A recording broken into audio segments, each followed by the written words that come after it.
Good evening, beloveds. Yeah, because it's almost 7 o'clock at night. I had kind of one of those mornings where I woke up on the wrong side of the bed. Like, I just straight up woke up grumpy. Like, I woke up angry at the world. But I got up, I went for the walk, I got some really nice frost pictures. I came home, I took a shower, I did all the things that I'm supposed to do. I came in to do the live stream, and Facebook had made changes. And so now to do the live stream, I have to jump through a couple of more hoops. So Facebook is trying to make things easier. And it actually is making it harder. Now, once all the changes are implemented, it might get easier, or I just have to learn to jump through new hoops. It's not that big of a deal. But I was not able to figure it out this morning.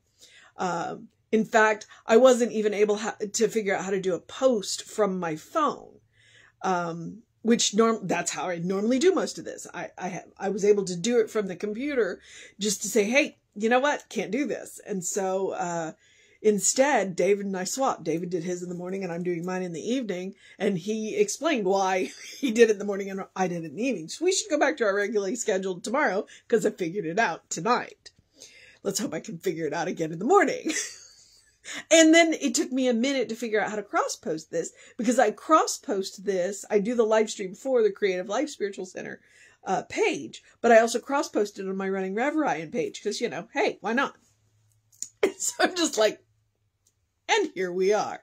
So I look forward to seeing what it does when I end the video, because, you know, I'm sure that's going to be an experience too. But yeah, that's kind of weird. And about 10 minutes after I got to work, because I got into work, started doing what I was, you know, and I warned the owners of the store that I work for, my bosses, I said, look, I woke up on the wrong side of the bed. I'm grumpy. I've taken something to help with the, you know, sort that out. And they were like, okay, you know, just do what you need to do. Go ahead. And the first customer made me laugh. And so I was just like, I'll be fine. I'll be fine. Yeah. And so thankfully, you know, you're getting the much happier version of me than you probably would have gotten if you had been in the morning. So, you know, spirit moves in mysterious ways. All right. And the title's really interesting too. I find it interesting that I could not do the live stream this morning, and yet the title for today's reading is You Can Do It. You can. Anytime I say you can do it, I always hear Rob Schneider in my head. I don't remember what movie it's from. It may be 50 First Dates, where he's in the background, and it's probably an Adam Sandler movie, and Rob Schneider's like, you can do it. I don't know. Could be a Waterboy. Who knows? But it's definitely Rob Schneider. So, wonder what he's doing nowadays. I haven't seen him in a minute. Okay, that's neither here nor there. It is January 26th. Our title is You Can Do It! Exclamation point. The quotes are, Thou shalt decree a thing, and it shall be established unto thee. Job 22:28. If one would take time, once a day at least, to let go of all that is not true and lay hold of reality, their mental congestion would be healed. And that is Science of Mind, page 233. One morning, while I was taking a walk, suddenly from around the corner came a mother riding her bicycle, followed by her 3-year-old son. Looking carefully from right to left, she called him. All right, Johnny, you can come now. But the child stopped, fear written all over him. So she called again. Come on, Johnny, you can do it. With these positive words, the child came scooting around the corner, a broad smile on his face. How heartwarming to hear such reassuring words of encouragement, and how fortunate little Johnny is to be learning them at such an early age. Undoubtedly, throughout his entire lifetime will come the echo of this very loving mother's word that he can do it. Are you telling yourself that you can do it, or have you convinced yourself that you cannot? You and I can find many reasons for not achieving our heart's desires, and we can fall victim to one or more of these every day of our lives, if we allow ourselves to. Emerson said, do the thing and you will have the power. It is get up and do power that we are talking about. I am all through looking back. Right now, I'm responding to the creative life force, which is healing and harmonizing my every thought and action. Today is a wonderful new day, and I go forward happily in it. I know that everything falls into place perfectly as I let go and let God direct me. And that is E.H. That is a reading from Ernest Holmes. So we got a story from Ernest Holmes, which a lot of the times in his writings that I've read, especially doing these live streams, you don't get that kind of story. So, but this was out of the column from the magazine, and so you got a little bit more of a personal story. And I would ask you, whose voice do you have in your head? Or how many people do you have in your head? How many people do you have in your head that are positive, and how many people do you have in your head that are saying negative things to you? Every now and again I'll go to because I started out with, you can do it. And what I hear is Rob Snyder. Who are the voices in your head? And are they telling you things that are helpful? When I was in ministerial school, and I forget which class it was, but it was one of the psychology classes. And in the class, they talked about the inner critic and the inner, what is he called? The inner guide. They used a more technical term. But, and then they told you how to tell the difference between them. And frequently, both our inner critic and our inner guide have voices that we know, voices that we grew up with. And so, and it's really interesting when you go back and look at what are the voices in your head, and what are they telling you, and what relationship did you have with that person? And at some point, it might be useful to you for your own mental health to retire some of those voices, to say to that voice in your head, I hear you. Thank you for the message. It's no longer necessary. And retire that voice. And go and get a new one. Either, choose your own voice, hear your own voice, speak to yourself those things. Or is there somebody in your life that, can speak those words to you? What is it that you need to hear? At this juncture, this child needed to hear, Johnny, you can do it. And hopefully he will have that voice in his head, has that voice still in his head of his loving mother saying, you can do it, and don't be afraid to ask somebody who you care about, who you love, who you trust, to say those words to you. If you don't feel that you can say them to yourselves, that's kind of how the practitioner thing works. You go to a practitioner, you tell the practitioner what it is that you want. The practitioner treats themselves to know what it is that you've asked for. And they hold that space until you can hold it for yourself. Well, that's the same thing. If there's something that you need to hear that somebody's not saying to you, and when you say it to yourself, it's hard to believe, then ask somebody that you care about, that you love, that you trust, to say it for you and see, maybe even record it for you so that you can play it like voicemail, have them call you and leave it on your voicemail or something, and have them say what it is that you need to hear. That's one of the reasons why I say some of the things that I say on these live streams every day, is because, there's somebody out there that needs to hear that. And I want people to hear that. That's why I tell people things like, know that you're loved. I will say that I love you, because it's true and people need to hear that. And so feel free to do that. Ernest's story was a little, I don't know where he went kind of in the end. I was like, you do the okay, it's like, now I've got Jareth in my head from, it's David Bowie from The Labyrinth. You remind me of the babe. What babe? Babe with power. What power? The power of voodoo. Who knew? Yeah, okay. See, I probably don't want to get copyright, yanked there. But that's just it, You can get, if it's the lyrics of a song, if you need inspiration and you need to replace the voice in your head with something that says something more positive, there's multiple ways to do it. Your favorite line from the book. I'm a big advocate in dry erase markers on mirrors. Now, that might be partly because I have an enormous mirror in my bathroom. It's just a big square. I mean, it's probably 3 feet by 3 feet. Square mirror, it's nothing fancy.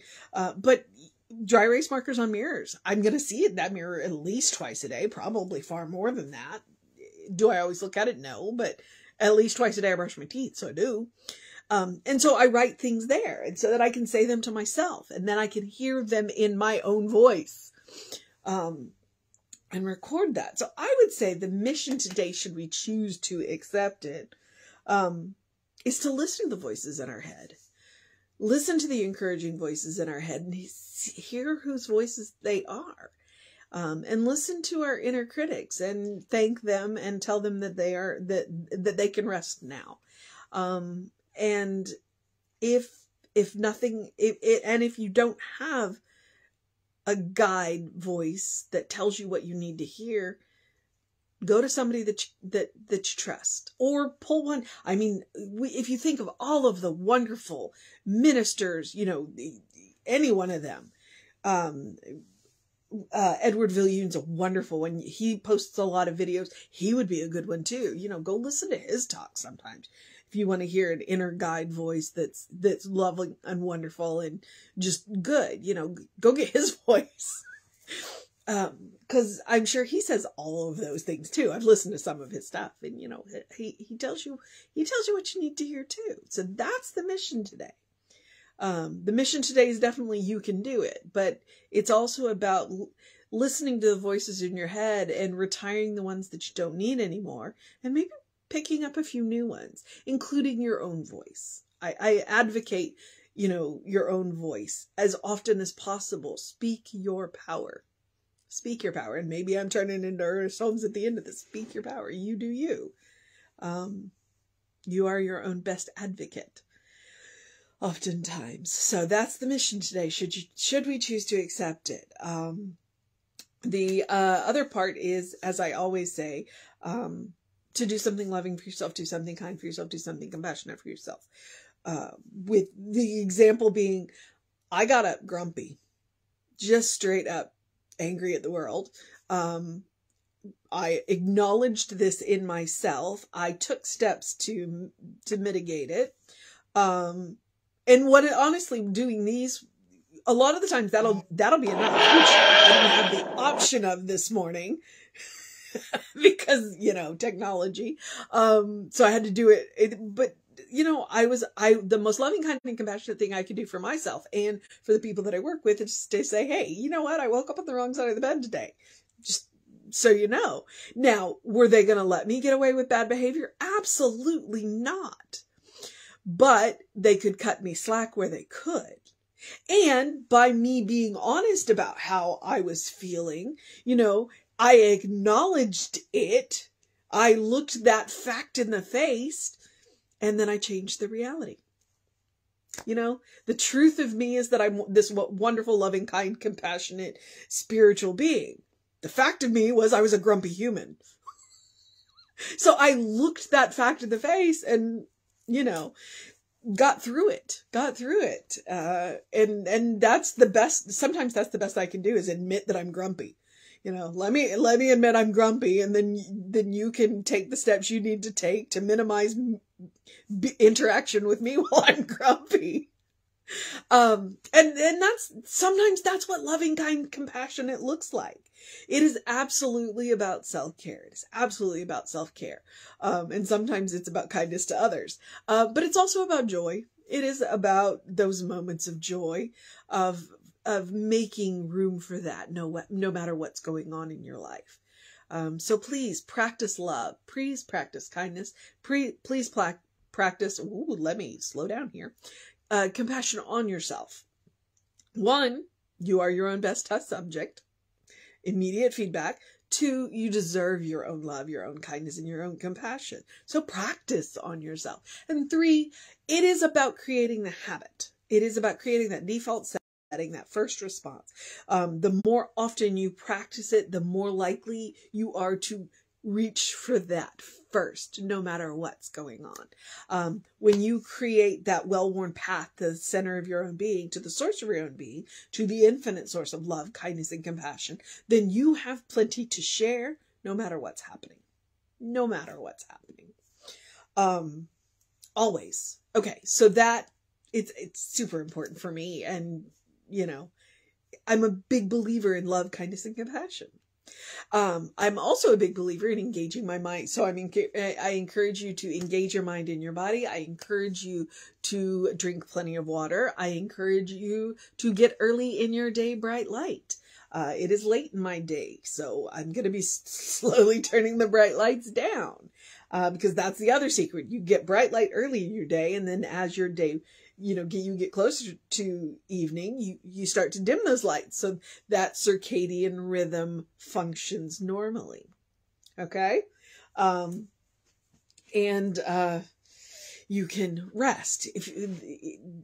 That bright light during your day helps you have more energy during the day, and it does help you sleep better at night. I encourage you to look into that. Circadian rhythms. It's science. You can look it up. That's also somebody in my head, and it may be Bill Nye the Science Guy. I'm not sure. I don't recognize that voice anymore. It's science. You can look it up. Because I hear it in my own voice now. Which is one of the pretty cool things about that thing. About, those voices in your head. Eventually they will become your own. Make sure that they are saying things that you want to hear and you need to hear. And love, kindness, and compassionate things. So we all deserve that. All right. And then in the words of Ernest Holmes, open the windows of your soul. Allow the breath of heaven to remind you, you do live in heaven right here, right now, all the time. It's all around us. Even when we are grumpy human beings. So, because it's a state of mind. It's a state of consciousness. Did I wake up in a heavenly state of mind? No, I woke up in a great grumpy state of mind. But I acknowledged that. And I recognized the truth of my being. And so while I looked my fact in the face, I also looked the truth in the face and went, you know what? I don't have to be this grumpy human being. I can fix that. What do I need to let go of, or what do I need to grab on, or a lot of the times with me, you just need to feed me. If I'm grumpy, I'm generally hungry. That has become, my partner's default setting when I'm grumpy. He'll look at me and go, do I need to feed you? And then I will either say yes, and then I'll go, oh, I'm grumpy, huh? Or I will say no, and then I will tell him why I'm grumpy. So, he's a good partner. He's a good partner. All right. So, and as always, you can take Emma's advice. When you open the windows of your soul, you look for the good and you praise it. You look for the love and you praise it. You look for the fantastic things that happen, and you praise them. So, all right, beloveds, where was I going? I think I'm good. I'm at the social media part where I remind you that we are Creative Life Spiritual Center. We are on, or Creative Life Spark, because on Instagram and TikTok, we are Creative Life Spark. And I'm the running Rev Ryan on the social medias that I am on, so you can check all of those out. And then, and like and subscribe and do all that stuff. And then, if you want to know what's going on with the center, email info@creativelife.org. That is a constant contact that, it comes out, I think, every really late Thursday night or really early Friday morning. They're scheduled. Jesse's a bit of a night owl anyway, but they're scheduled to hit. And so then that way, if you want to know what's going on in the center, it's in that, and the hot links are hot. If it says click here now, it will either take you, i.e. the soul sessions, that click here now will take you right to our YouTube channel, right to that playlist. So please take advantage of it, or it'll take you to a person, which will help you get the information that you are after. So please take advantage of that. All right. Oh, I can feel my allergies. So I'm on to, in the morning, here's where I would say have a great day, a wondrous day, a fantastic day, a magical day, an enchanting day. So if you happen to be watching this some other day in the morning, great. But for this evening, I'm going to encourage you to have a great evening, a wonderful evening, a magical evening, a wonder-filled evening, a go out and look at the stars evening, go out and look at the crescent moon evening. There's a planet really close to the moon and it's kind of cool. I don't know which one. I haven't looked it up yet. I meant to. And now I'm out. So have a good evening. And if that's too much pressure, simply have an evening. Simply have a day, because you are enough just as you are. You are a beloved child of God. You are a brilliant light. You are a divine spark. You are a spirit in motion. You are God in action. You are a godling in whom God is well pleased and well represented always.